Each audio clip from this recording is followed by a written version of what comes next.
औज़ुबिल्लाहिमिनश्शैतानिर्रजीम बिस्मिल्लाहिर्रहमानिर्रहीम। मैं हूं नुमान अहमद भट्ट और आप देख रहे हैं गुजरांवाला का सबसे बड़ा digital media network G4 Gujranwala.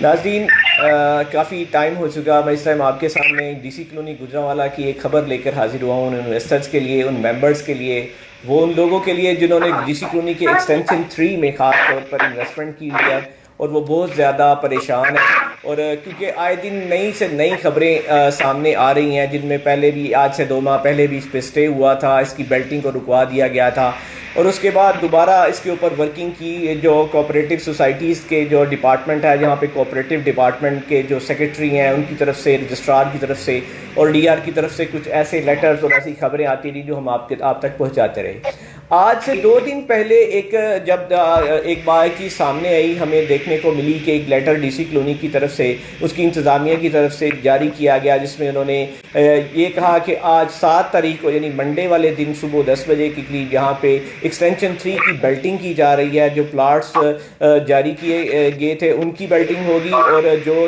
लोग जिन्होंने गुजरांवाला शहर से या गिरदोनवा से गुजरांवाला में डीसी कॉलोनी के अंदर उनकी मेंबरशिप के नहीं थी, उन्होंने अप्लाई किया था, तो उनके प्लाट्स की बेल्टिंग के लिए यहाँ पर डेट अनाउंस कर दी गई गुजरांवाला डीसी कॉलोनी की इंतज़ामिया की तरफ से। लेकिन यहाँ पे उसके फ़ौरन बाद नेक्स्ट डे यहाँ पे एमसी मेंबर जो डीसी कॉलोनी के हैं मोहसिन वड़ाइल साहब की तरफ से एक और स्टे ले लिया गया, जिसकी कॉपी भी जो है ना कल मंजर आम पर आ गई और डीसी कॉलोनी के गिरदोनवा में जो लोग हैं और ग्रुप्स हैं और जानने वाले हैं उन सब के व्हाट्सएप ग्रुप के ऊपर वो काफ़ी लोगों ने सेंड भी की।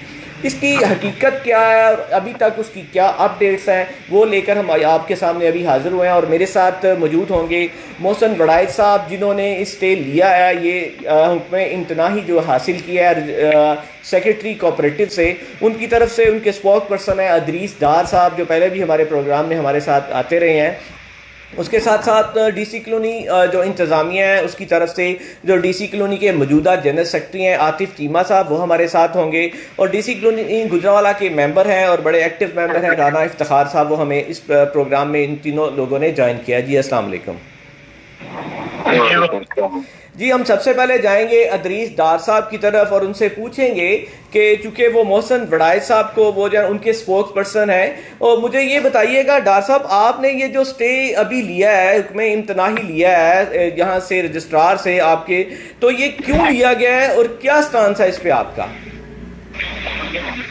जी बिस्मिल्लाहिर्रहमानिर्रहीम। जज़ाकल्लाह भट्ट साहब, आपका शुक्रिया कि मुझे आपने ऑनलाइन दिया। ये बहुत बड़ा और बहुत अहम मैटर है जिस पे आप प्रोग्राम कर रहे हैं। बेसिकली ये जो हमारा सोसाइटी ऑफिस है डीसी कॉलोनी का, ये बेल्टिंग नहीं कर रहा, ये अपने ही अराउंड के अपने अजीजों कार में ये प्लाटों की बंदर बांट कर रहे हैं। ये बेल्टिंग का तरीका नहीं होता जो इन्होंने अडॉप्ट किया है कि वो दफ्तर के अंदर बैठ के ये 10 बंदे जो इंतजामिया कमेटी के हैं, इन्होंने अपनी अपनी लिस्ट जेबों में डाली हुई हैं, तो ये उन्हीं लिस्टों को लेके घूम रहे हैं जी कि ये लिस्टें वेजा हो जाएंगी, लो जी बेल्टिंग हो गई। बेल्टिंग का तो तरीका ये है कि ये प्रॉपर पहले वो प्लाट क्लियर हो कि ये 30-30 फुट खड्डे तो नहीं लोगों को दे रहे, या उधर प्लाट है भी हैं जो जिनको इन्होंने लाट करना है। और दूसरा अलॉटमेंट का तरीका ये है कि ग्राउंड में पब्लिक को बुलाएं, किसी मैरिज हॉल में पब्लिक को बुलाएं, उनके सामने ये बेल्टिंग करें। ये खुद आपस में ही बांट रहे हैं। पहली बात तो पहले तो सिर्फ ये बात है कि ये इन्होंने पैलियां खुद ही खरीदी हैं, इन्होंने किसी से नहीं ली, ये खुद ही कमा रहे हैं, खुद ही खा रहे हैं, खुद ही प्लाट वो खुद ही पैलियां ये खरीद रहे हैं, सोसाइटी भी ये खुद है, आगे बेल्टिंग भी इनको खुद अपने ही घर में हो जानी है सारी बेल्टिंग। ये बेल्टिंग का कौन सा तरीका है जो इन्होंने शुरू किया है? हमारा रजिस्ट्रार साहब के पास और सेक्रेटरी साहब के पास हमारा ये मौकफ है कि जो बंदे जिन लोगों ने फॉर्म जमा करवाए हैं, ये जो आम पब्लिक है, ये प्लाट उनको मिलने चाहिए और उनको जो उन्होंने 40 लाख रुपया अगर फाइल का देना है तो उनको कल 40 लाख के बदले उनको कोई प्लाट मिलना चाहिए, उनको 30 फुट खड्डा नहीं मिलना चाहिए जिसकी ये सारे वो करोड़ों रुपए इनको जिसमें से ये निकाल चुके होंगे। ये हमारे सेक्रेटरी और सदर साहब और इनकी जो पूरी टीम इस वक्त जिस काम पे ये लगी हुई है, ये कोई बेल्टिंग नहीं हो रही, ये तो एक फ्रॉड हो रहा है जिसको हम रोकने की कोशिश कर रहे हैं। और इंशाल्लाह यहाँ पे मैं आपको इंटरप्ट कर रहा हूँ, यहाँ पे डीआर गुजरांवाला जो गुजरांवाला इसके कोऑपरेटिव के हैं उनकी तरफ से एक लेटर जारी किया गया था जिसमें उन्होंने टाइम और डेट को अनाउंस किया था, और उसमें उनकी तरफ से हमने मौक़िफ़ उनसे लिया था। उनका ये कहना था कि ये जो है ना उनकी सरबराही में जो है ना ये बेल्टिंग की जाएगी, ये कोई इंटरनल बंदर बांट नहीं की जाएगी।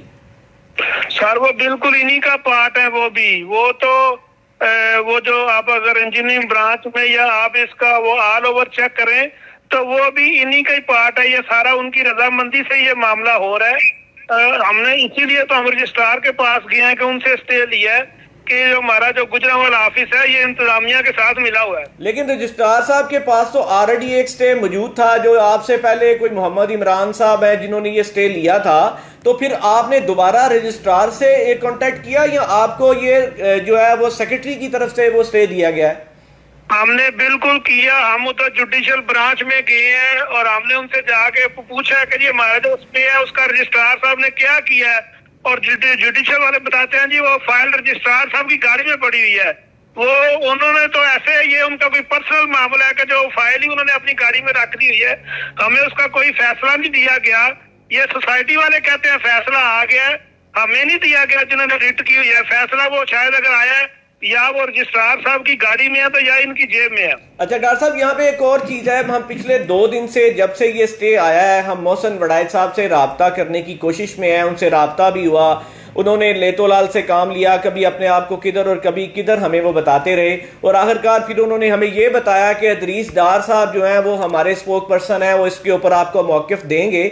लेकिन एक और बड़ी र्यूमर है, एक और बड़ी, बल्कि र्यूमर तो नहीं मैं कह सकता, कि एक उसकी तस्वीरें भी जारी हुई हैं कि आपकी इंटरनल मीटिंग हो चुकी है कोई आपकी, इस वजह से देखें कोर्ट में डेट फिक्स हुई 8 तारीख और उसके बाद वो 7 कर दी गई क्योंकि 7 को इसकी बेल्टिंग होना थी और हो रही है, तो इस वजह से वो उसका जो पीछे आना है, इसका मतलब जो है ये मुद्दई है जिन्होंने ये स्टे लिया है, उनके इंटरनली कोई आपस में वो बात हो चुकी है, उनकी कोई डील हो चुकी है। आपकी कुछ तस्वीर भी जारी हुई जिसमें आप भी बैठे हुए हैं, कि क्या ऐसी ही आपकी तरफ से कोई खबर या आप इस बात की तायद करते हैं कि सोसाइटी के जो सदर हैं खादर सुल्तान साहब भी बैठे हैं, आप भी बैठे हैं, अमर याकूब साहब भी बैठे हैं, और उनकी आपस में कोई डील हो रही है, क्या कोई डील हुई है या ये खबर गलत है?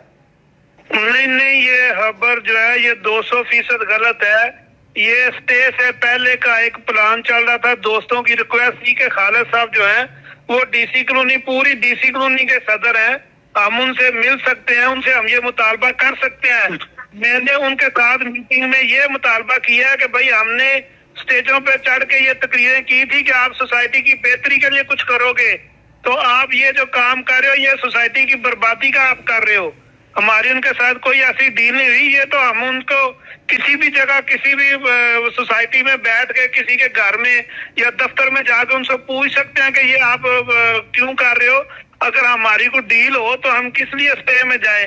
लेकिन एक और चीज है, जब आपने स्टे लिया, स्टे के बाद इस मीटिंग का आना और उसी इस एक प्रपोर्शन उस टाइम के अंदर आपका उनसे मीटिंग करना और आपकी मीटिंग के बाद सेक्रेटरी के पास जाके टाइम का मिल जाना और एक मुद्दई के बगैर एक डेट जो डली हुई है कोर्ट में उससे डेट का पीछे आ जाना, वो इस बात की अक्कासी करता है कि आपके लिए इंटरनली कोई डिस्कशन मौजूद है। नहीं, बिल्कुल ऐसा कोई चीज मौजूद नहीं है। आप इस चीज को डिनाई करते हैं, आप इस चीज को डिनाई करते हैं? 100% डिनाई करता हूँ जी। इंशाल्लाह ये आने वाले दिनों में इसका रिजल्ट भी आएगा इंशाल्लाह। साहब हमारे साथ रहिएगा, इस दासे में हम मौक़िफ़ लेंगे। डीसी कॉलोनी गुजरांवाला के जनरल सेक्रेटरी आतिफ चीमा साहब हमारे साथ मौजूद है, हम उनसे पूछते हैं। जी आतिफ भाई, ये डिस्कशन जो हुई हमारी डार साहब के साथ कि जो स्टे लिया गया है और इसके ऊपर जो चीजें चल रही हैं, आप इसके बारे में क्या कहना चाहेंगे? जी अस्सलाम वालेकुम, बहुत शुक्रिया नुमान डॉक्टर साहब, आपने आज जो है इस मौके के ऊपर हमें ऑनलाइन लिया है।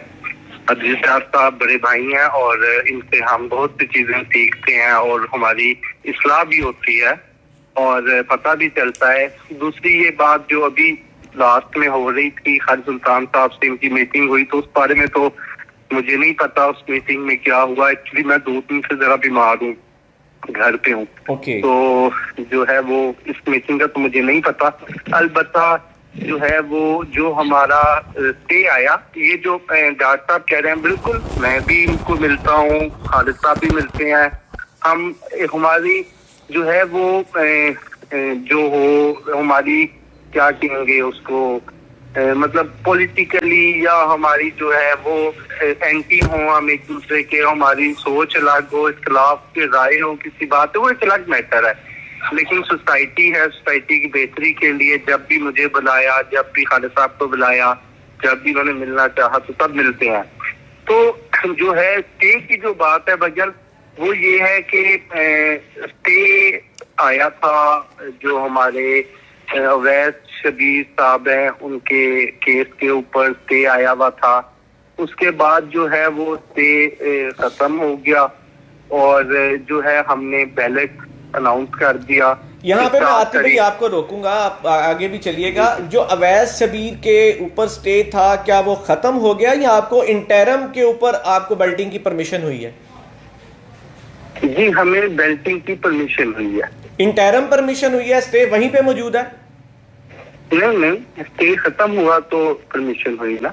ठीक है, एग्जैक्ट हमारी पूरी जो है वो जो ये कह रहे थे ना अजीज साहब के प्लॉट्स लोगों को मिल सकेंगे नहीं मिल सकेंगे, यही उनका मौकफ था ना। तो वो हमने वो सारी ब्रीफिंग डिपार्टमेंट को दी, 1 नहीं 2 नहीं 3 नहीं, तकरीबन 10 ब्रीफिंग्स थी। असल में ये आप जानते हैं कि यहाँ पर ये जो प्लॉट कम है तकरीबन 674, उसकी मेन रीजन ये है भाई कि ना प्रोफेसर टाउन के मेंबर्स हैं तकरीबन 30 साल से इधर पुराने। उसके बाद जो ये रास्ता वो मेडिकल कॉलेज के साथ जाके निकला, तो वो एरिया जो कम्पैक्ट की शक्ल में आया था ना, वो थोड़ा कम है।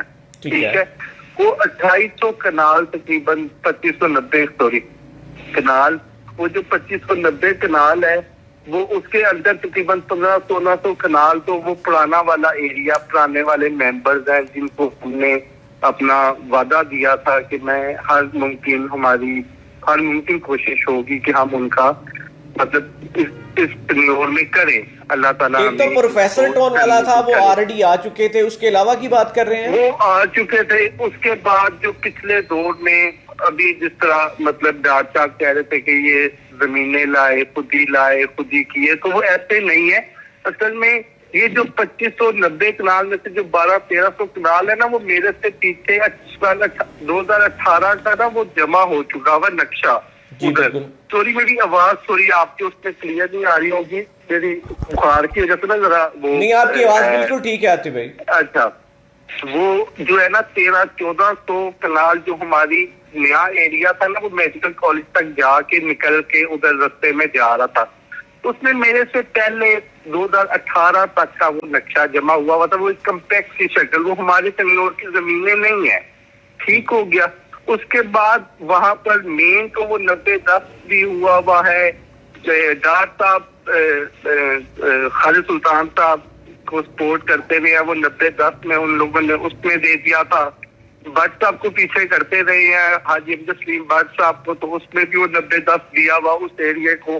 तो वो सारे ये पहले के, इसलिए हमने जो प्लॉट बचे हैं वो उनकी बैलेट रखी थी और वो प्लॉट हमने अदारे को शो कराए कि हमारे कम प्लॉट होने की वजह ये है, लेकिन जितने हैं एलओपी के अंदर, लेआउट प्लान के अंदर, उतने बैलेट करने हैं।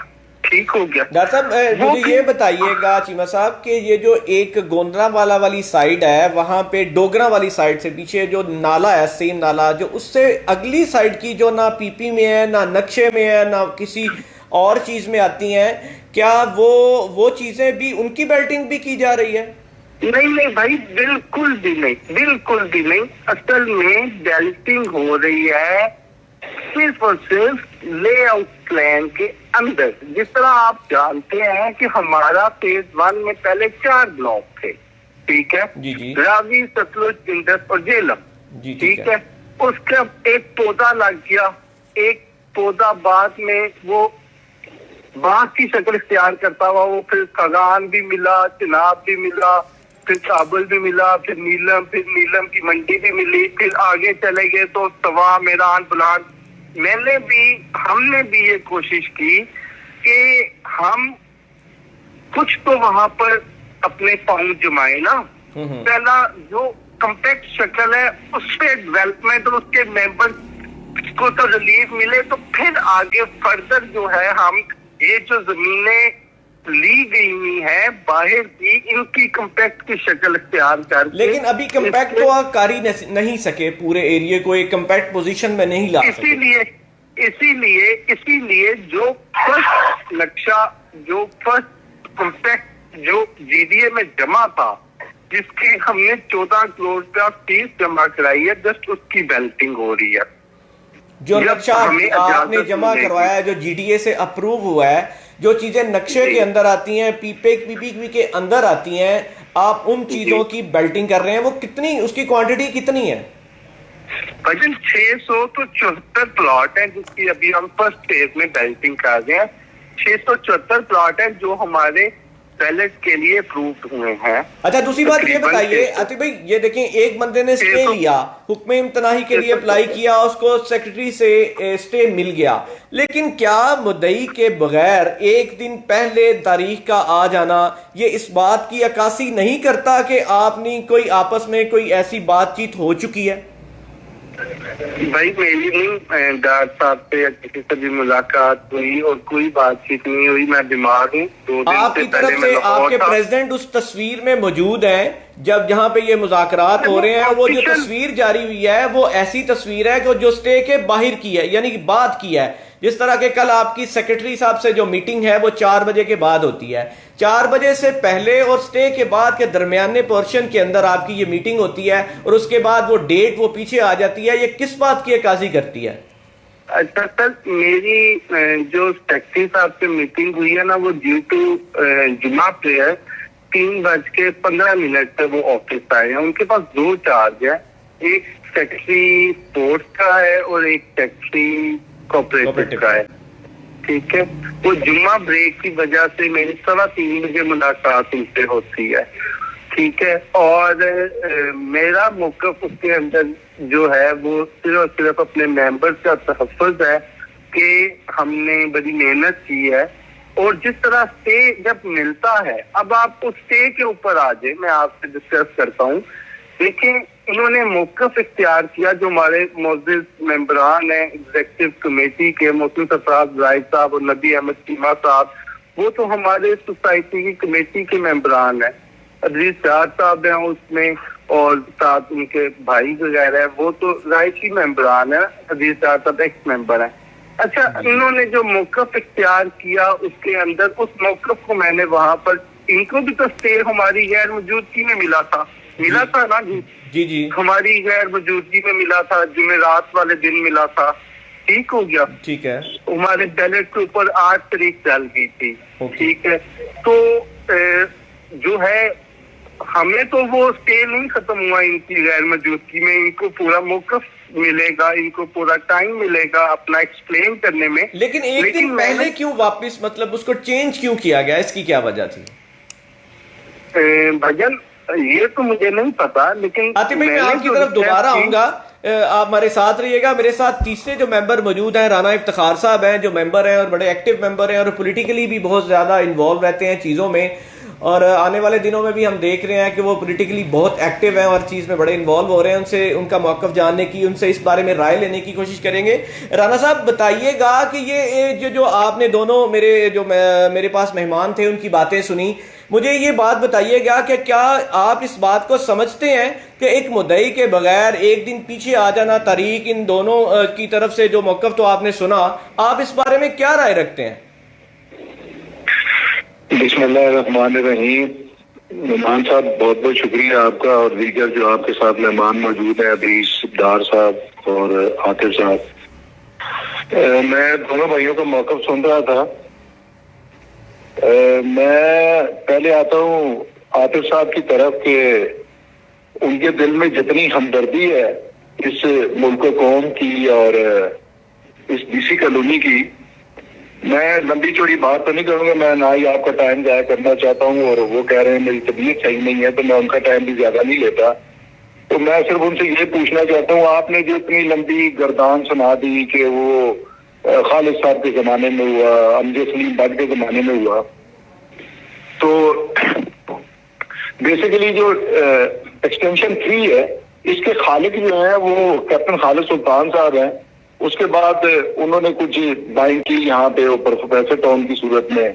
उसके बाद अमजद सलीम भट्ट साहब आ गए, उन्होंने भी अपनी हिस्से तफरीक इसमें हिस्सा डाला इसके अंदर। उसके बाद इनका जो दौर आ गया, वो जो लोग बेचारे इन्वेस्टर्स हैं जिन्होंने आप लोगों से ये लैंड खरीद रखी है, उन गरीबों पर कुछ रहम करें, उनको उनके प्लॉट आप क्यों नहीं देते, उनको उनकी इन्वेस्टमेंट रिटर्न क्यों नहीं करते। और जो लोग घर बनाने के लिए पिछले 9 साल या 10 साल से जलीला ख्वार हो रहे हैं, और पिछले वो प्रोफेसर टाउन वाले 30-30 साल से ख्वार हो रहे हैं, तो सारा उन पर रहम करें, उनको कुछ दे दें कि वो। तो राणा साहब ये उन्हीं के लिए तो बेल्टिंग करने जा रहे हैं सर। वही मैं, मुझे बात मुकम्मल करने दें, मैं आपके सवालों का जवाब देता हूँ कि आप पहले मुझे हजरत ये बता दें, जब हम डीसी कॉलोनी मेन बुलेवार्ड से एंटर होते हैं तो यहाँ पर कोई 3-3 फुट खड्डे बन चुके हैं सड़क के ऊपर, और उसके साथ जो ग्रीन बेल्ट है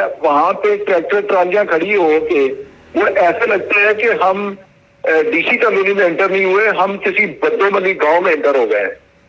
आप खुदारा पहले हमारी सड़कें और इसके मामलात को सही कर लें, कम से कम गेट नंबर 2 का रास्ता ही खुलवा दें कि डीसी कॉलोनी के रहायशी मुलान और मैदान ब्लॉक के अंदर आ जाएं।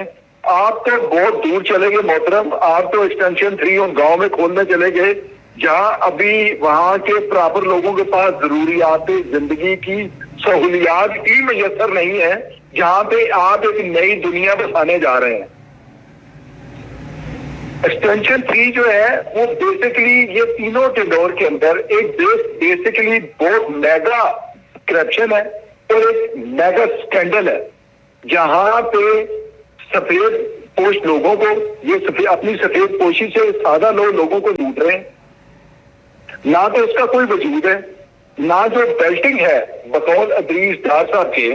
देखिए जी, हमेशा से स्टेट के बिजनेस से मेरा भी ताल्लुक है, और मैं खुद एक टाउन का मालिक हूँ सियालकोट में, और अल्हम्दुलिल्लाह जब कोई बेल्टिंग की जाती है तो वो उसके अंदर एक शफाफियत होती है, ट्रांसपेरेंसी होती है कि जो मेंबरान हैं जिन्होंने आपसे मेंबरशिप खरीदी है उनको आप मदऊ करें, उनके सामने कुरान अंदाजी करें, उनके सामने बेल्टिंग हो, ठीक है, ताकि आप जो है बड़ी शफाफियत से लोगों को उनकी किस्मत के मुताबिक जिसकी जो किस्मत है उसको वो मिल जाएगा।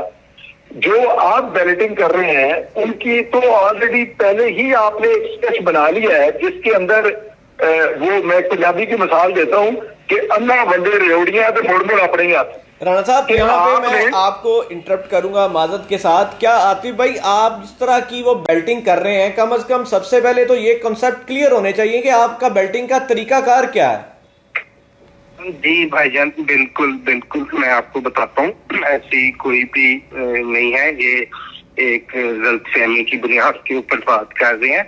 हमें बड़े स्ट्रिक्ट ऑर्डर्स मिले हुए हैं और हमें जो है अकॉर्डिंग टू लॉ करना है ना सारा कुछ, ठीक है। अकॉर्डिंग टू लॉ जो है वो अकॉर्डिंग टू लॉ तो करना है। क्या जो बेल्टिंग की जा रही है, क्या ये बंद कमरे के अंदर की जा रही है? क्या आपके साथ कोई कोऑपरेटिव का नुमाइंदा मौजूद होगा? क्या मीडिया को वहां पे आने की इजाजत होगी? क्या सिविल सोसाइटी के लोग, एमसी मेंबरान के अलावा कोई लोग वहां पे आ सकते हैं? क्या उनके कोई जो आपकी कमेटीज के लोग हैं, जो सोसाइटी के अंदर के लोग हैं, उनमें से किसी को आने की इजाजत होगी, उसको देखने की, उसको शफाफियत को देखने की इजाजत होगी? जी बिल्कुल, उसके अंदर जो है वो तमाम तर SOP रजिस्ट्रार साहब ने बनाई हुई है, ठीक है, और कोऑपरेटिव डिपार्टमेंट की एक टीम है वो बैलेट करेगी। और जितना हमारी सोसाइटी के अंदर वो ये सारे मतलब आप समझते हैं कि इख्तिलाफात या लोगों की अपनी राय है होती है, तो उसके अंदर उस चीज को मद्देनजर रखते हुए उनकी सुपरविजन के अंदर, डिपार्टमेंट के सुपरविजन के अंदर बैलेट होगा। सेकेंडली, जो ये हालात थे इसमें हमने मेंबर्स को मदऊ तो नहीं किया, ठीक है, लेकिन हमारी मेंबर्स की नुमाइंदगी करती है एमसी, और एमसी के अंदर अदरीस डार साहब के ग्रुप के आधे लोग हैं। ठीक है, अदरीस डार साहब बड़ी मेहनत मादर के साथ चीमा साहब, एमसी के अंदर तो आप ही के वो लोग मौजूद हैं जो पहले ही ऑलरेडी जिन पे मदरमार्ट हो रही है, जो ऑलरेडी ये र्यूमर्स हैं कि हर बंदे के हाथ में लिस्ट है। भाईजान कुरानदाजी बंदरबाज के थ्रू नहीं होती है। नहीं, हर बंदे ने एक र्यूमर है ना, हर बंदे के पास एक लिस्ट है, वो कहता है मेरे फॉर्म निकलेंगे, वो कहता है मेरे निकलेंगे। बड़ी स्लो है, आपकी आवाज बड़ी स्लो है। मैं ये कह रहा हूं कि ये तो ऑलरेडी जो आपके एमसी मेंबरान हैं उनके बारे में तो ये र्यूमर्स मौजूद हैं कि हर बंदे की जेब में एक नई लिस्ट मौजूद है, वो कहता है मेरे निकलने हैं, वो कहता है मेरे निकलने हैं। तो उनकी नुमाइंदगी जो मेंबरान की है वो तो एमसी मेंबरान करेंगे, लेकिन ये तो वही लोग हैं जो आपके अपने राइट पे और लेफ्ट पे बैठे हैं। इसके अलावा कोई ऐसे लोग उसमें आ सकेंगे जिसमें मैं सबसे पहले बात करूंगा कि क्या मीडिया पर्सन को अलाउ होगा आपकी इस कुरानदाजी के अंदर आना? जी, आपको आवाज आ रही है मेरी? जी बिल्कुल, आपकी आवाज क्लियर आ रही है। अच्छा, उसमें मैं ये बता रहा हूँ कि एक तो ये बात है कि एमसी के जो मेंबर्स हैं वो 50-50% दोनों ग्रुप्स में से हैं, मेरे राइट लेफ्ट बैठने वाले नहीं है। ठीक है, बहुत से मेंबर्स अजीज डार साहब के साथ हैं, बहुत से मेंबर्स खालिद सुल्तान साहब के साथ हैं, चंद एक मेरे साथ भी हैं। ठीक है, इसलिए ये डिफरेंट ग्रुप्स के हैं। पहली बात भाई यहाँ पे आपने कंजूसी की है कि काम एक आध मेरे साथ है, वैसे ज्यादातर तो आपके साथ ही है। नहीं, देखिए पहले थे मेरे साथ ज्यादा, लेकिन अभी जो हालात बने हुए हैं वो तो लोग कई मुझे कहते हैं कि मोहसिन वराइज क्यों मेरे से नाराज हुआ, वो इस वजह से नाराज है। अलबत्ता इस तरह की चीजें होती रहती है ना, ऊपर नीचे तो होती रहती हैं। चलिए, ये तो आपने बता दिया कि वो एक एसओपीज के मुताबिक बाय लॉज होगी, कोऑपरेटिव के सोसाइटीज के नुमाइंदे उसमें शामिल होंगे और उनकी मौजूदगी में जो है ना ये बेल्टिंग की जाएगी। ये आपने तरीकाकार बता दिया। Under the supervision of registrar office.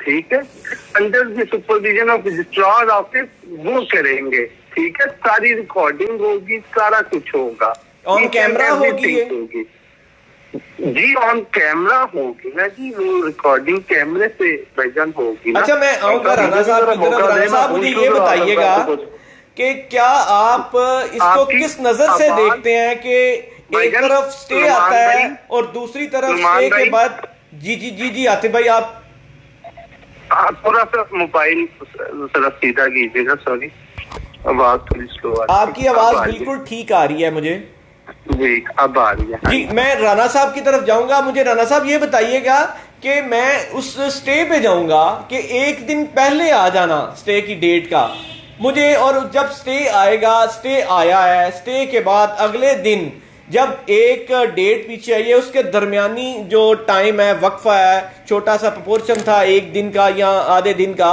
उसके अंदर खालिद सुल्तान साहब का और जो है मेरे मोहतरम अदरीस डार साहब के जो दोस्त मौजूद हैं, इस तरह मोहसन वड़ाइज साहब थे, आमर यकूब वड़ाइज साहब थे और इसके अलावा उमर बशीर साहब थे। वो एक तस्वीर भी जारी हुई इनका उस टेन्योर के उस टाइम के अंदर उनको मिलना और उसके बाद एक खामोशी हो जाना किस चीज की अक्कासी करता है? भट्ट साहब देखें, ये जो स्टे अदरीस डार साहब ने हासिल किया, मोहसन वड़ाइज साहब ने, और उसकी डेट का रिव्यू होना, चूंकि हम लोग पॉलिटिकली, मुझे भी 30 साल से ज्यादा हो गए पॉलिटिक्स करते हुए, ओवरसीज में भी, पाकिस्तान में भी, और इन अदालतों में हमें भी बहुत टाइम गुजरा और गुजर भी रहा है। किसी भी केस का रिव्यू होना या किसी डेट का रिव्यू होना पाकिस्तान की तारीख में बहुत कम ऐसे जो है वो मौके मौजूद हैं। ये उसी सूरत में मुमकिन होता है कि जिस सूरत के अंदर दोनों पार्टियां जो है वो एक मौकफ पे आ जाएं, तो उनकी बाहमी रजामंदी से, जिस तरह अगर आपको पता है कि कोर्ट्स के अंदर डेथ पेनल्टी हो जाए और उस वक्त मुद्दई और मुलजिम अगर एक दूसरे को माफ कर दें तो वो ऑर्डर जो है वो सस्पेंड हो जाते हैं। तो ये भी इसी से मिला जुला रुझान है। आप बड़े समझदार हैं, बड़े जीरक हैं, बड़ी गहरी निगाह रखते हैं। चूंकि अदरीस भाई ने डिनाई किया और उन्होंने वाज़े लफ्जों में बताया कि हमारी कोई ऐसी डील मौजूद नहीं है, जबकि मेरे जो जराए हैं अल्हम्दुलिल्लाह बेल्टिंग हो जाना कोई नहीं, बेल्टिंग हुए यहाँ टाउन कैंसिल हो जाते हैं, बेल्टिंग हो जाने से कोई क़यामत नहीं आने लगी। अच्छा मैं तो इसके हक में हूँ। मैं दोबारा जाऊंगा अदरीस डार साहब के पास। डार साहब, अगर आप देखें, आपको रिव्यू डेट हुई है, एक दिन पहले आई है, आप ऑब्वियसली वहां पे पेश होंगे सेक्रेटरी के पास, सेक्रेटरी कोऑपरेटिव के पास, अपना मौक़िफ़ बयान करेंगे, अपने आप को डिफेंड करेंगे। आप क्या वहां पे अपना स्टांस लेंगे या आपके पास कोई नई चीज है जो वहां पे जाके आप उनको बताएंगे, और आपका मौक़िफ़ क्या था? जी जज़ाकल्लाह भट्ट साहब, देखिए मैं थोड़ा सा आपको वो क्लियर कर दूं, जो आपने 2-3 दफा बात की है कि वो जो हमारी खाला सुल्तान साहब से मीटिंग हुई है, तो वो ये रेट से पहले की एक तय था नाश्ता हमारे, वो टाइमिंग आप थोड़ी ज़ाहिर है वो तस्वीरें शायद लेट चढ़ी हैं, आपको टाइमिंग की थोड़ी शायद वो गलती लग रही है। ये बेसिकली मिर्जा अफजल साहब है हमारे दोस्त, उन्होंने ब्रेकफास्ट रखा हुआ था, तो ये पहले काफी दिनों से तय था। ये स्टे तो चलो एक दिन पहले आया, लेकिन वो चूंकि आपस में वो मिक्सअप हो गई बात, तो मैंने इसलिए उसको डिनाई किया। दूसरा ये है कि हम बिल्कुल तैयार हैं, जो बात राणा साहब कर रहे हैं मैं उसको थोड़ा सा आगे बढ़ा देता हूँ कि अगर सेक्रेटरी साहब चले, इन्होंने जैसे भी मैनेज किया, इन्होंने एक दिन पीछे करवा लिया है, तो मुझे उम्मीद है कि सेक्रेटरी साहब हमें पूरा मौका देंगे, हमारा मौक़िफ़ सुनेंगे। हमारा मौक़िफ़ ये है कि उसको प्रॉपर चेक करके उसकी छानबीन करके बेल्टिंग की जाए, ताकि जो लोग उसके अगेंस्ट पैसे जमा कराएं उनको कुछ मिले, जो हमारा मौक़िफ़ है।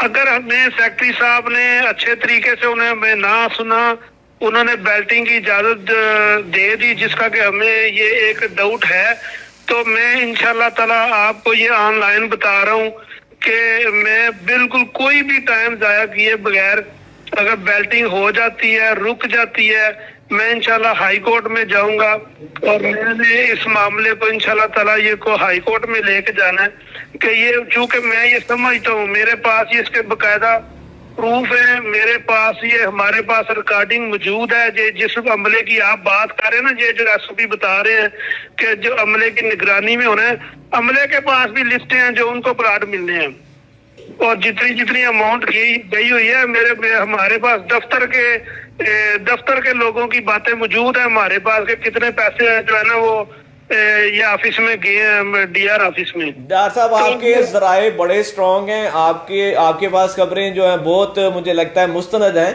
मैं आतिफ चीमा साहब आपकी तरफ आऊंगा, मुझे ये बताइएगा अब कितने को इस बारे में जो है ना वो आपको यकीन है कि आप 7 तारीख को जो आप टाइम दे चुके हैं, 10 बजे के बाद आपने 4 बजे का किया है, क्या उस टाइम के ऊपर आप बेल्टिंग कर पाएंगे? जो इन्वेस्टर्स परेशान हैं, लोगों का लाखों रुपया, करोड़ों रुपया, अरबों रुपया जो है ना वो स्टेक पे है, लोग इंतजार कर रहे हैं कि कब ये बेल्टिंग हो, कब जो है ना इसके प्राइस रेज हो।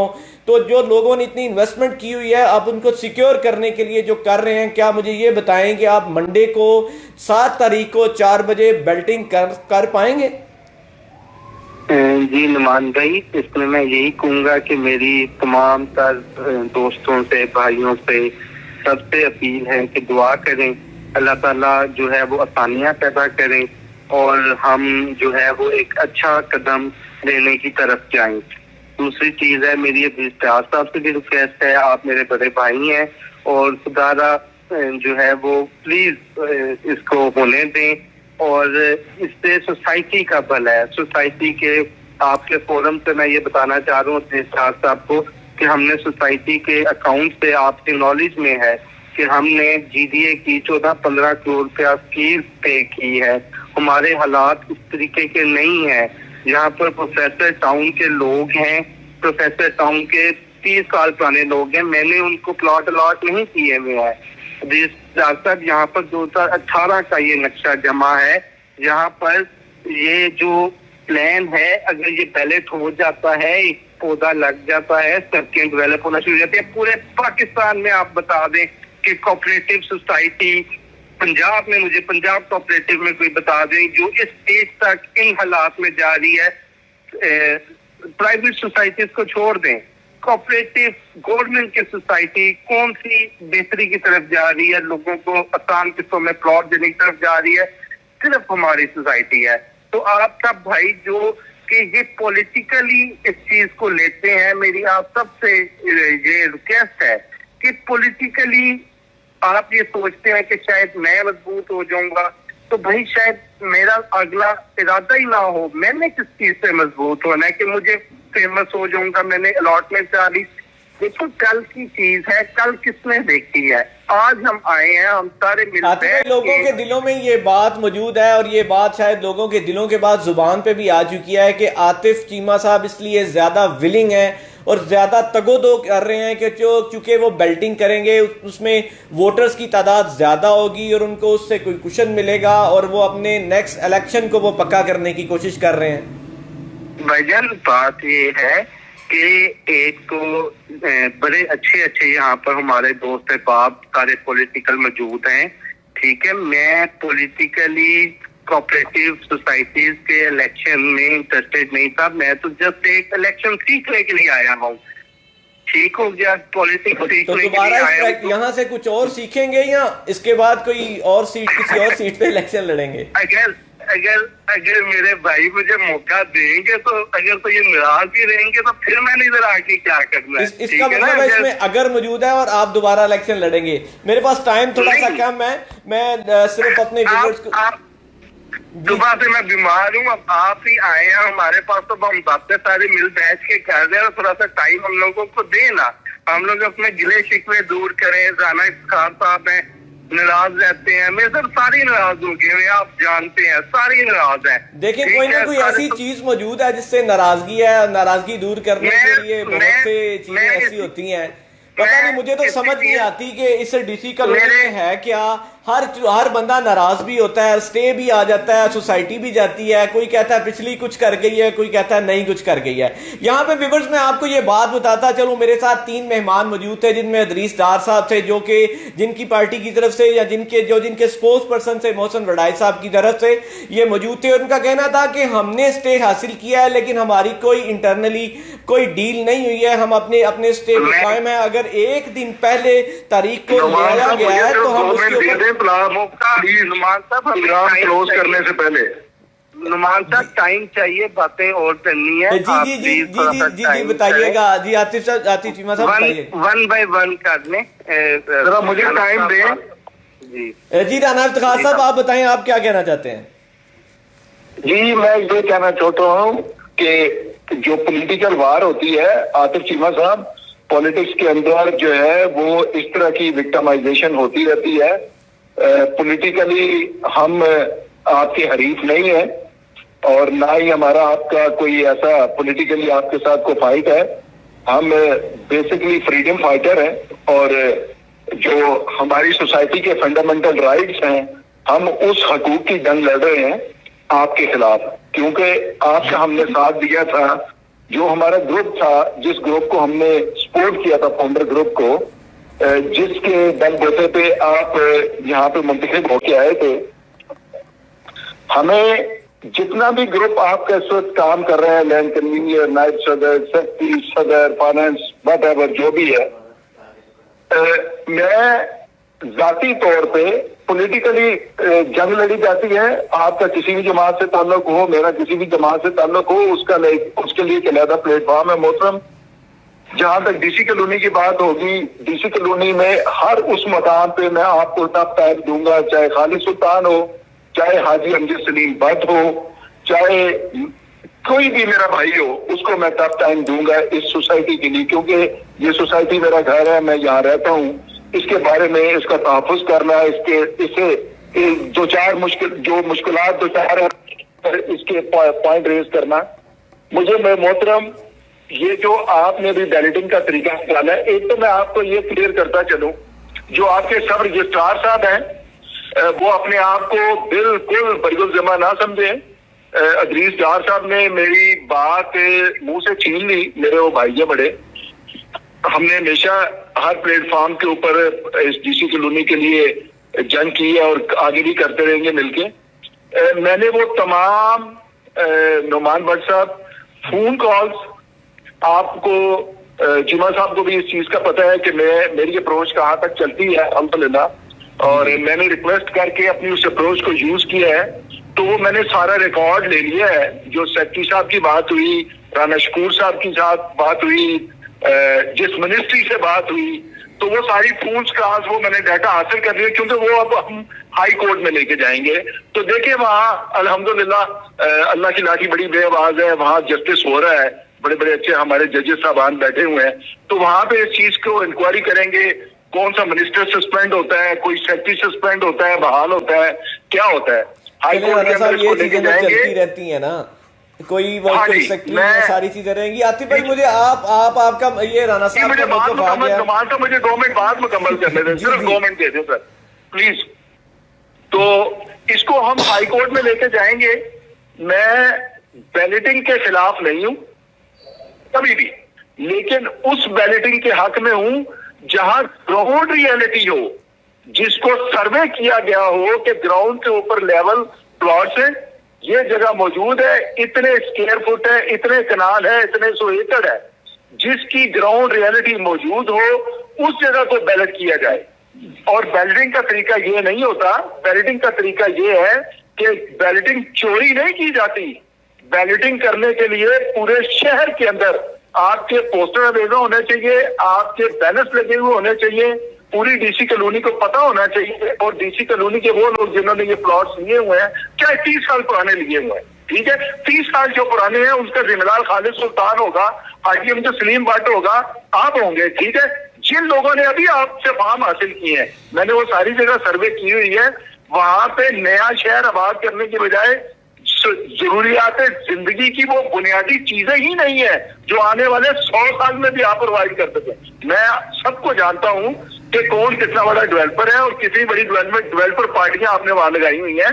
अभी तो इंशाल्लाह हाई कोर्ट में हम आपसे मनी ट्रेल मांगने वाले हैं कि अनटिल इलेक्शन 2019 से लेके अभी तक जितने मेंबरान हैं आप लोग, टॉप रजीम, सदर, सेक्रेटरी, नायब सदर, फाइनेंस सेक्रेटरी, इंक्लूडिंग एमसी मेंबरान, आप लोगों की वो मनी ट्रेल मांगेंगे हाई कोर्ट के अंदर, हम इसी रेट के अंदर, कि बिफोर व्हाट आप लोग कहां थे, राइट नाउ आप कहां पे हैं, अल्हम्दुलिल्लाह। उसके बाद हम देखेंगे कि डीसी कॉलोनी कहां पे है और एक्सटेंशन 3 कहां पे है। इसका फैसला इंशाल्लाह कोर्ट में होगा। और बैलेटिंग का तरीका आप इसको अनाउंस करते, इसके बैनर्स लगते, पब्लिक को मदऊ किया जाता। अगर आप इस ग्राउंड के अंदर इतने इतने बड़े म्यूजिकल कंसर्ट करवाते हैं, पैसा कमाते हैं, तो आप डीसी कॉलोनी के मेंबरान जिनसे आप पैसा लेते, जिनके पैसे और जिसके फंड जो हम आपको यूटिलिटी बिल अदा करते हैं, जिसके सर पे इस सोसाइटी में मौजें मारी जाती हैं, आप उनके मेंबरान की दिलजोई के लिए उनको एक कप चाय नहीं पिला सकते थे वहां? आपने उसको बैलेटिंग को ओपन अनाउंस क्यों नहीं किया? आप उसको बंद कमरे में किस तरह कर रहे हैं? अगर ऐसे बंद कमरे में है तो आपको चाहिए था कि हमें ये SO20 वसूल हुए हैं, उसके कम से कम हमारे जो 3 डीसी कॉलोनी के गेट्स हैं और मसाजिद और मार्केट्स हैं, उनके बाहर ही आप बैनर्स लगवा देते, ताकि लोगों को पता होता कि आपके SO20 पे आपको पाबंद किया गया है। ये बंद कमरे के ऑर्डर्स, आपने तो अभी सियासत शुरू की है मेरे भाई, हमें तो 30 साल हो गए ये सियासत करते हुए और ये सब कुछ देखते हुए, ये मिनिस्ट्रियां देखते हुए। तो ये बैलेटिंग इस तरह नहीं होती। आप बैलेटिंग करें, लेकिन हम लोगों के हक के लिए लड़ रहे हैं। जिन्होंने आपको पैसे दिए हैं उनको प्लाट चाहिए, उनको लेक्स नहीं चाहिए भाई, उनको रजाला या मडियाला के कब्रिस्तान के साथ खड्डे नहीं चाहिए। हम वो काम नहीं होने देंगे। हम उस वक्त तक इस चीज का पीछा करेंगे जब तक आप इसको एक प्रॉपर तरीके से ये एक हमवार सोसाइटी ना बने और लोगों को पता हो कि ये बैलेटिंग होने लगी है, चाहे मेरा आगे आए पीछे आए जहां आए। ये मैं ग्राउंड लेवल पे बैठा हुआ हूं, मैंने 30 लाख का प्लाट लिया, उसमें मैंने 48 लाख की मट्टी नहीं डाली। तो इस वजह से हम उस वक्त तक इस चीज का पीछा करेंगे जब तक अल्हम्दुलिल्लाह उन लोगों को उनकी हकीकी जो उन्होंने रकम आपको हक लाल की अदा की है उसका मुतबादल उसको प्लाट ना मिले। तो इस हद तक जाएंगे, पीछे नहीं हटेंगे। और आपको पता है हम लोग अल्हम्दुलिल्लाह अल्लाह के सिवा मैं किसी से डरता नहीं हूँ, ना ही मैं कभी परवाह करता हूँ। ये मैं जरूर हाई कोर्ट के अंदर ये आपका मनी ट्रेल भी होगी, आपकी भी छानबीन होगी, सोसाइटी की भी छानबीन होगी, हर मोकफ आगे लेके जाएंगे और चैन से नहीं बैठेंगे अल्हम्दुलिल्लाह, क्योंकि हम यहाँ बसते हैं और आने वाले दौर में भी अल्हम्दुलिल्लाह जो वक्त भी आएगा इंशाअल्लाह अल्लाह बेहतर करेगा। हमने देखा कि सोसाइटी जो आबाद है उसको आज तक आप एक उसकी सड़क को आप पैच नहीं लगा सके, आप सोसाइटी बंदे वो स्पेस 3 क्या बनाएंगे? आप सड़क नहीं बना सकते सोसाइटी की, वो तो बड़ी टाइम थोड़ा सा ज्यादा हो गया, तो इसलिए मैं अब आऊंगा आतिफ साहब की तरफ से। आप बात करें आतिफ साहब, आतिफ चीमा साहब, मुझे बताइएगा आप क्या कहना चाहेंगे? आप मुझसे टाइम मांग रहे थे, बताइए, मैं आपको टाइम दे रहा हूँ, बताइए। जी मैं जरूर राना साहब से कहूँगा कि आप भाई हैं और बिल्कुल आपका राइट है, वो राइट्स आपको देने चाहिए, उन पे चलना चाहिए। बाकी बिल्कुल अभी उधर जरूरियात जिंदगी की चीजें नहीं है, बेसिक नेसेसिटीज ऑफ लाइफ नहीं है, इसके लिए मैं डेवलपमेंट करने के लिए कोशिश कर रहा हूँ। लोगों से पैसे आएंगे, बेसिक नेसेसिटीज ऑफ लाइफ, पानी, बिजली, गैस पैसों से आएगी। जब मेंबर्स पैसे देंगे तो हम इसका जाल बचाएंगे, तो ही लोग वहां पे रह सकेंगे ना। बगैर पैसों के, बगैर डेवलपमेंट किए तो जंगल में कौन रहेगा? हाँ जंगल है, उस जंगल को आबाद करना है, नया शहर बनाना है। डीसी कॉलोनी के अंदर की तमाम तर रोड हमने 80% 70% रोड हमने लास्ट 1 ईयर पे स्टोरी चल रहे हैं। हमारे पास फंड की सूरत थोड़ी है, पैच वर्क करवा दिया है, फीस लेकर बनवा दिए हैं, कुछ रोड्स रह गई हैं, वो धुंधों की वजह से काम रुक गया था महीना डेढ़ पहले, थोड़ा करके चल रहा है। इंशाल्लाह वो सारे कंप्लीट हो जाएंगे। मेन रोड को कैंट बोर्ड ने टेंडर कर दिया, मौसम ठीक होता है उसका काम शुरू हो जाएगा, ठेका दे दिया है। जो एंटर होते हैं ना वो रोड कैंट बोर्ड के नाम है, हमने उनसे पैसे निकलवाए हैं लाइफ में फर्स्ट टाइम। वहां पर आपके नीलम ब्लॉक में शायद आपने देखा होगा डिस्पेंसरी का स्टाफ और ये सारी चीजें जो है वो हुई हैं, उसकी डेवलपमेंट की तरफ इंशाल्लाह ताला जल्दी इफ्ताह पे आपके घर के करीब है, आप लोगों को बुलाएंगे, एक और मेडिकल आ जाएगा। मार्केट तमाम मेहरान ब्लॉक के दोनों मार्केट के नक्शे अप्रूव्ड हो गए हैं, पैसे जमा हो गए हैं, मैप साइन होके मिल जाते हैं, नई मार्केट बन रही है। उसके बाद पेट्रोल पंप है वो आपके सामने हर जगह से अप्रूव हो गया। एक टेक्निकली उसमें चीज आई हुई है, अल्लाह करे उसमें भी हम निकले, ठीक हो गया। जमीन से तेल आना है उसमें नहीं, वो तो चले भाईजान, पंप जहाँ पे भी लगता है उसके जमीन के नीचे ही उसके टैंक बनते हैं और फिर तेल आता है उसके अंदर। लेकिन बात ये है कि हर चीज को पॉलिटिकली नेगेटिव ना लें। आप आगे इलेक्शन लड़ने आ रहे हैं, आप इलेक्शन भाईजान आप मुझे ये बताएं कि आपका नीलम ब्लॉक की हमारी मार्केट का नक्शा कहाँ है? भाईजान नीलम ब्लॉक की मार्केट के नक्शे के ऊपर काम हो रहा है, इन्होंने 2 मार्केटों के नक्शे किए थे, उनके पैसे जमा करा दिए। आपकी मार्केट का नक्शा मैंने 10 दफा उनसे वादा लिया कैंट बोर्ड से। तीसरी चीज मैं मशवरा करके नुमान भट्ट साहब मीडिया के तौर पे आपको बैलेटिंग में दावत दूंगा। अभी मैं मशवरा अपने प्रेसिडेंट से सबसे कर लूं, ठीक है जी? मेरी खुशी होगी कि मीडिया कवरेज आप करें। चौथी चीज, ठीक है, बाय लॉज के मुताबिक एमसी का इख्तियार है, हमने बाय लॉज को देखना है कोविड के अंदर कितना भी जो होता है। 5वीं चीज ये है कि पता नहीं है हमने बैलेट करना है नहीं करना है, 500 बंदे को हम बुला लें।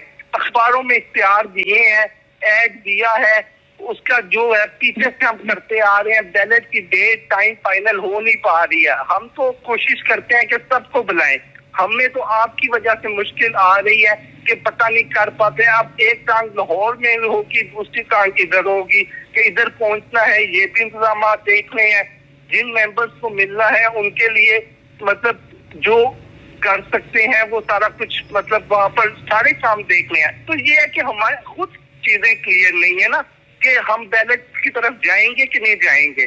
बाकी अदरीस डार साहब के साथ खालिद सुल्तान साहब की जो मीटिंग हुई है मुझे उस चीज का नहीं पता, लेकिन कसरन ऐसी बात कोई नहीं है जो अदरीस डार साहब कह रहे हैं, बिल्कुल वैसे ही बात है। कोई उनके साथ कोई ऐसी सेटलमेंट नहीं हुई है, कोई ऐसी चीज नहीं हुई है। हाँ, ये डेट अगर पीछे लाने में मेरा किरदार है, क्या किरदार है? वो ये किरदार है कि मैंने उनको बताया कि मोहसिन वराई साहब ने, नबी अहमद चीमा साहब ने आपकी आंखों में धूल झोंक दी है।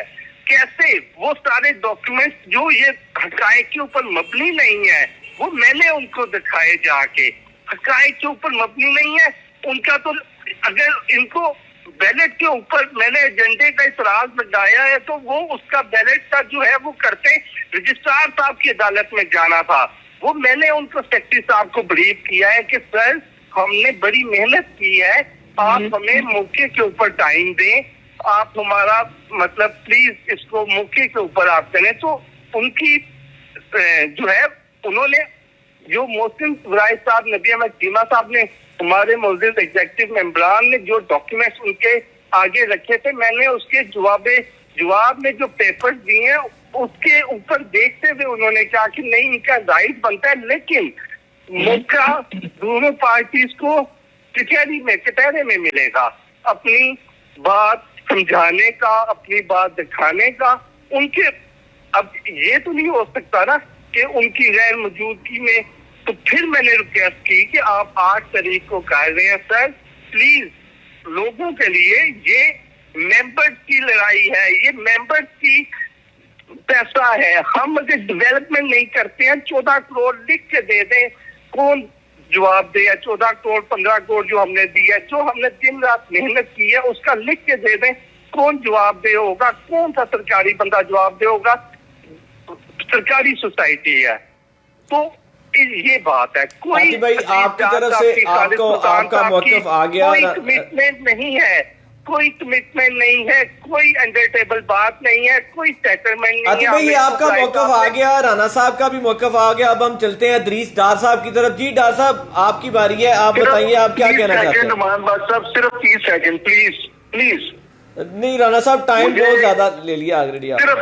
सिर्फ 30 सेकंड जी बताएं। मुझे सिर्फ आतिफ साहब से ये पूछवा दें कि पाकिस्तान की तारीख में कोई ऐसी मिसाल मौजूद है कि कल आपकी जो है हियरिंग है और एक दिन पहले पाकिस्तान की तारीख में किसी भी कोर्ट से, चाहे वो सेक्रेटरी साहब की हो, रजिस्ट्रार साहब हो, सिविल कोर्ट, हाई कोर्ट, कोई भी हो, कभी केस की तारीख रिव्यू हो, रीस्टोर हो, तो ये चीजें जो है मेरे मोहतरम आपके कन्वेंस करने से जजेस हजरात जो हैं वो उसका रिव्यू नहीं लेते।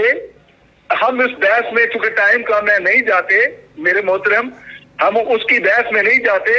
ये सरकारी सोसाइटी है, 14 करोड़ जमा हुआ, 18 करोड़ जमा हुआ। आप इस बात का जवाब लेंगे, इस बात का जवाब लेंगे इदरीस डार साहब के बाद। जी इदरीस डार साहब।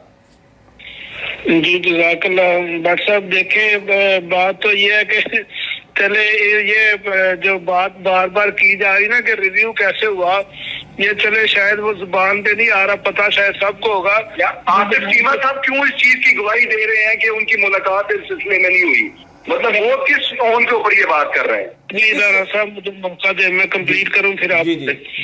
मैं ये कह रहा हूँ कि जनाब ये सारा सीएम ऑफिस की तरफ से हो रहा है, इनके बड़े सोर्स है उधर, लेकिन इंशाल्लाह ताला भाई साहब हम इसको कोर्ट में लेके जाएंगे, हाई कोर्ट में। आपको इन्होंने इकरार तो खुद कर लिया, जो आपका भी सवाल था, जो मेरा भी उधर मौकफ है, कोई धूल नहीं झोंकी गई। ये इन्होंने इकरार कर लिया कि हमने पब्लिक को नहीं बुलाया, कोई उधर SOPs नहीं है, ये सारा मैनेज हुआ है। जिन्होंने आगे बेल्टिंग करानी है, जिनकी जिम्मे लगा है, उनको उनके पैसे पहुंच गए हैं, उनकी लिस्टें उनकी जेबों में है। बात तो ये है कि भाई साहब ये पब्लिक के सामने, और सिंपल सी बात है वो जहाँ से मैंने शुरू की थी कि जनाब इसको ग्राउंड में होना चाहिए। पब्लिक के ये सारे कोरोना के SOP लोगों के प्लाटों पे ही आ गए हैं, बाकी जगह पे पूरे पाकिस्तान में कहीं पे सिर्फ DC कॉलोनी में आ गए हैं। तो इन्होंने दफ्तर में बैठ के, और लिस्टें ऑलरेडी मौजूद हैं, ये सारी लिस्ट इनके पास है, जेबों में है, वो अवेजा हो जानी है, कोई बेल्टिंग नहीं होनी। क्या मशवरा होगा तो क्या आपको बुलाएंगे? मैं कहता हूँ कि इसको ग्राउंड में होना चाहिए, मैरिज हॉल में होना चाहिए, लोगों के सामने हो, कुरानदाजी हो, जिसका कुरान निकले उसको मिले। बस मेरी बहुत शुक्रिया साहब, बहुत शुक्रिया आतिफ चीमा साहब, और बहुत शुक्रिया राना इफ्तिखार साहब। नाज़रीन ये तीनों मेहमान मेरे सामने फोन लाइन पे मौजूद थे, और उन लोगों ने, तीनों मेहमानों ने आपके सामने अपना मुख्तलिफ तरीके से मौक़िफ़ रखने की कोशिश की, और हमने आपको उसी तरह ये उनका मौक़िफ़ आप तक पहुँचाया। और इस बातें में क्या डिसाइड करना है और क्या चीज़ गलत है, क्या चीज़ सही है, इसका अंदाज़ा आप खुद ही कर सकते हैं। टाइम के फुकदान की वजह से मैं आपको अपना मौक़िफ़ तफसीली नहीं बता पा रहा। नेक्स्ट इंशाल्लाह अगली वीडियो में 1 या 2 दिन के बाद क्या होता है उसके बाद हम आपके पास फिर दोबारा आएंगे और इंशाल्लाह कोशिश करेंगे इसी तरह तीनों तरफ का मौक़िफ़ हमारे सामने आ जाए और हम आपको इस बारे में बता सकें। इसके साथ मुझे और मेरी टीम को दीजिए इजाज़त। अल्लाह निगहबान।